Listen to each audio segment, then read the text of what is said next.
ground beef and potatoes. It's a classic combination. It's simple, hearty, and oh so satisfying.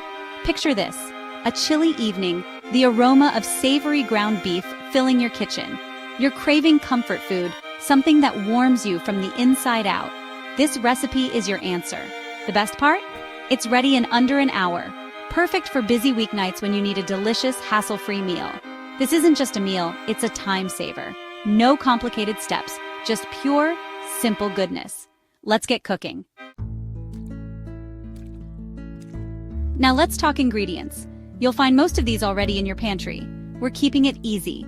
For this recipe, you will need ground beef, potatoes, onion, garlic, beef broth, Worcestershire sauce, salt, and pepper. See? Simple ingredients for a satisfying meal. Let's get cooking. Preheat your oven to 350 degrees Fahrenheit. That's 175 degrees Celsius. While the oven warms up, grab a large skillet. Add your ground beef. Cook it over medium heat.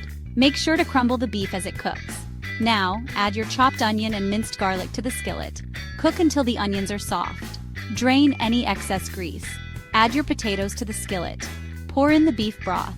Season with salt, pepper, and a dash of Worcestershire sauce. Spread everything in an even layer. Cover the skillet tightly with foil. Bake for 30 minutes. Your kitchen is filled with delicious smells. After 30 minutes, remove the foil. Continue baking for 15 more minutes. This will create a beautiful golden crust. And that's it, you've done it. Serve this dish warm. It's perfect on its own. Or pair it with a simple side salad for a complete meal. This recipe is a blank canvas for your creativity. Leftovers? Even better. They're perfect for lunch the next day. Enjoy!